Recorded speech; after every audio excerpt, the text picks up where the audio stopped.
भारताच्या वन्यजीव संरक्षणासाठी अत्यंत महत्त्वाची असलेली देशव्यापी व्याघ्र गणना येत्या 1 डिसेंबर पासून सुरू होणार आहे। 1 डिसेंबर ते मे 2026 पर्यंत चालणाऱ्या या प्रक्रियेत वाघांची संख्या आणि त्यांच्या अधिवासाची नोंद अत्याधुनिक तंत्रज्ञानाच्या मदतीने केली जाणार आहे।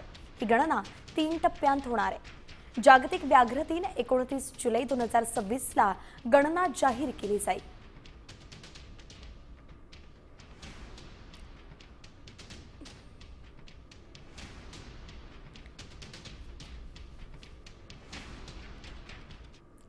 या बातमीपत्रात तुर्तास इथेच थांबतोय।